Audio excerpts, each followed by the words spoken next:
കല്ലൂസ് PSC learning ചാനലിലേക്ക് എല്ലാവർക്കും സ്വാഗതം. LGS റിവിഷൻ്റെ 45 ഡേയ്സ് ചലഞ്ചസിലെ ക്ലാസ്സാണ് ഇത്.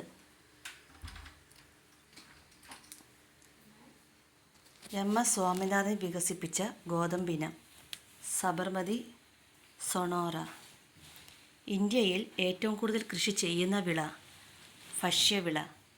ഇന്ത്യയിൽ ഏറ്റവും കൂടുതൽ ഉൽപ്പാദിപ്പിക്കുന്ന ഭക്ഷ്യധാന്യം നെല്ല്. നെല്ലിൻ്റെ ശാസ്ത്രീയ നാമം ഒറൈസ സറ്റൈവ.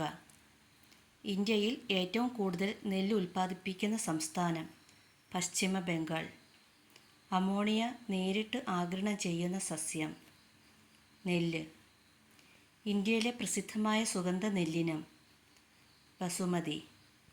ഉഷ്ണകാലത്തും ശൈത്യകാലത്തും ഇന്ത്യയിൽ കൃഷി ചെയ്യുന്ന ഭക്ഷ്യവിള ചോളം. യൂണിവേഴ്സൽ ഫൈബർ എന്ന് വിശേഷിക്കപ്പെടുന്നത് പരുത്തി. സുവർണനാര് എന്ന് വിശേഷിക്കപ്പെടുന്ന നാണ്യവിള ചണം. ഇന്ത്യ മുഖ്യമായും ഉൽപ്പാദിപ്പിക്കുന്ന കാപ്പിക്കുരു അറബിക്ക. ലോക നാളികേര ദിനം സെപ്റ്റംബർ 2. കേരളത്തിൽ നാളികേര ഉൽപ്പാദനത്തിൽ മുന്നിൽ നിൽക്കുന്ന ജില്ല കോഴിക്കോട്. കേന്ദ്ര നാളികേര ഗവേഷണ കേന്ദ്രം കായംകുളം. കരിമ്പിൻ്റെ ജന്മനാട് ഇന്ത്യ. ഇന്ത്യയുടെ പഞ്ചസാര കിണ്ണം എന്നറിയപ്പെടുന്ന സംസ്ഥാനം ഉത്തർപ്രദേശ്. റബ്ബറിൻ്റെ ജന്മദേശം ബ്രസീൽ. ഇന്ത്യയിലെ റബ്ബർ കൃഷിയുടെ പിതാവ് എന്നറിയപ്പെടുന്നത് ജോൺ ജോസഫ് മർഫി. ഇന്ത്യയിൽ പുകയില ഉൽപ്പാദനത്തിൽ ഒന്നാം സ്ഥാനത്ത് നിൽക്കുന്ന സംസ്ഥാനം ആന്ധ്രാപ്രദേശ്. കേരളത്തിൽ പുകയില കൃഷി ചെയ്യുന്ന ജില്ല കാസർഗോഡ്. ഇന്ത്യയിൽ സുഗന്ധവ്യഞ്ജന തോട്ടങ്ങൾ പ്രധാനമായും കേന്ദ്രീകരിച്ചിരിക്കുന്ന മേഖല പശ്ചിമഘട്ടം. ധവള വിപ്ലവവുമായി ബന്ധപ്പെട്ട് ഇന്ത്യയുമായി സഹകരിക്കുന്ന രാജ്യം സ്വിറ്റ്സർലാൻഡ്. ഇന്ത്യൻ ധവള വിപ്ലവത്തിൻ്റെ പിതാവ് വർഗീസ് കുര്യൻ. ഇന്ത്യയിൽ ആദ്യമായി മിൽക്ക് ATM സംവിധാനം നിലവിൽ വന്ന സംസ്ഥാനം ഗുജറാത്ത്. ഇന്ത്യയുടെ പാൽത്തൊട്ടി എന്നറിയപ്പെടുന്ന സംസ്ഥാനം ഹരിയാന. കോട്ടണോപോളിസ് എന്ന് വിശേഷിപ്പിക്കുന്ന നഗരം മുംബൈ. കമ്പിളി ഉൽപ്പാദനത്തിൽ മുന്നിൽ നിൽക്കുന്ന ഇന്ത്യൻ സംസ്ഥാനം രാജസ്ഥാൻ. ഇന്ത്യയിൽ ഏറ്റവും കൂടുതൽ പട്ട് ഉൽപ്പാദിപ്പിക്കുന്ന സംസ്ഥാനം കർണാടക. ഇന്ത്യയിലെ ഏറ്റവും വലിയ ധാതു അധിഷ്ഠിത വ്യവസായം ഇരുമ്പുരുക്ക് വ്യവസായം. സ്റ്റെയിൻലെസ് സ്റ്റീൽ ഏറ്റവും കൂടുതൽ ഉൽപ്പാദിപ്പിക്കുന്നത് സേലം സ്റ്റീൽ പ്ലാന്റ്. ദക്ഷിണേന്ത്യയിലെ ആദ്യ ഇരുമ്പുരുക്ക് ശാല വിശ്വേശ്വരയ്യ ഇരുമ്പുരുക്ക് ശാല. ഭിലായി ഉരുക്കു നിർമ്മാണശാല സ്ഥിതി ചെയ്യുന്ന നദീതീരം ഷിയോനാഥ്. ജർമ്മൻ സാങ്കേതിക വിദ്യയുടെ സഹായത്തോടെ നിർമ്മിച്ച ഉരുക്കു നിർമ്മാണശാല റൂർക്കേല. ഇന്ത്യയിലെ ഹൈടെക് സിറ്റി എന്നറിയപ്പെടുന്ന നഗരം ഹൈദരാബാദ്.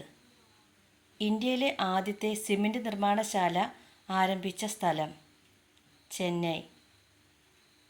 ഇന്ത്യയിലെ ആദ്യത്തെ തുകൽ നിർമ്മാണശാല കാൺപൂർ. ദൈവത്തിൻ്റെ സ്വന്തം നാട് എന്നറിയപ്പെടുന്ന ഇന്ത്യൻ സംസ്ഥാനം കേരളം. ദേശീയ വിനോദസഞ്ചാര ദിനം ജനുവരി 25. കേരളത്തിൽ ആധുനിക വ്യവസായശാലകൾ സ്ഥാപിക്കപ്പെട്ട നൂറ്റാണ്ട് 20-ാം നൂറ്റാണ്ട്. കേരള സർക്കാർ സംസ്ഥാന കയർ വർഷമായി ആചരിച്ച വർഷം 2010. ഏറ്റവും കൂടുതൽ കശുവണ്ടി ഫാക്ടറികൾ ഉള്ള ജില്ല കൊല്ലം. ഏറ്റവും കുറവ് വ്യവസായങ്ങളുള്ള ജില്ല വയനാട്. കേരള ബാംബു കോർപ്പറേഷൻ്റെ ആസ്ഥാനം അങ്കമാലി. ഇന്ത്യയിലെ ഏറ്റവും വലിയ IT park techno park Thiruvananthapuram.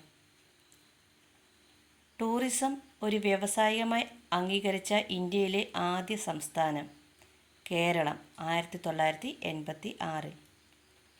കേരളത്തിലെ ഗോവ എന്ന വിശേഷണമുള്ള വിനോദസഞ്ചാര കേന്ദ്രം പാപനാശം ബീച്ച് വർക്കല. 1969 ഒന്നാം ഘട്ട ബാങ്ക് ദേശസാൽക്കരണ സമയത്തെ ധനകാര്യമന്ത്രി ഇന്ദിരാഗാന്ധി. 2019 ഏപ്രിൽ 1 ബാങ്ക് ഓഫ് ബറോഡയിൽ ലയിച്ച ബാങ്കുകൾ വിജയ ബാങ്ക്, ദേന ബാങ്ക്. ഇന്ത്യയിൽ എത്ര പ്രാവശ്യം നോട്ട് നിരോധനം നടന്നിട്ടുണ്ട്? 3 പ്രാവശ്യം. 1946, 1978, 2016. സ്വതന്ത്ര ഇന്ത്യയിലെ ആദ്യ നോട്ട് നിരോധനം നിലവിൽ വന്നത് 1978 ജനുവരി 16. 1978 നോട്ടുകൾ പിൻവലിച്ചപ്പോഴത്തെ ഇന്ത്യൻ പ്രധാനമന്ത്രി മൊറാർജി ദേശായി. ഇന്ത്യയിൽ 1000 രൂപ നോട്ടുകൾ പിൻവലിച്ച തീയതി 2016 നവംബർ 8. കേരളത്തിലെ ആദ്യ കറൻസി രഹിത കളക്ട്രേറ്റ് പത്തനംതിട്ട. ഇന്ത്യയിലെ ആദ്യ ഡിജിറ്റൽ വില്ലേജ് ഓഫീസ് നിലവിൽ വരുന്നത് പൊന്നാനി. GST ബില്ലിൽ പ്രസിഡന്റ് ഒപ്പുവെച്ചത് 2016 സെപ്റ്റംബർ 8. GST നിലവിൽ വന്നത് 2017 ജൂലൈ 1. ഇന്ത്യയിൽ GST ബിൽ പാസാക്കിയ ആദ്യ സംസ്ഥാനം ആസാം. GST ബിൽ പാസാക്കിയ രണ്ടാമത്തെ സംസ്ഥാനം ബീഹാർ. ലോകത്തിൽ ആദ്യമായി GST നടപ്പിലാക്കിയ രാജ്യം ഫ്രാൻസ് 1954. ഇന്ത്യ ആദ്യത്തെ ആണവ പരീക്ഷണം 1974 നടത്തിയപ്പോൾ പ്രധാനമന്ത്രി ഇന്ദിരാഗാന്ധി. ഇന്ത്യയുടെ രണ്ടാം ഘട്ട ആണവ പരീക്ഷണങ്ങൾ നടത്തിയപ്പോൾ പ്രധാനമന്ത്രി വാജ്പേയി. Thank you.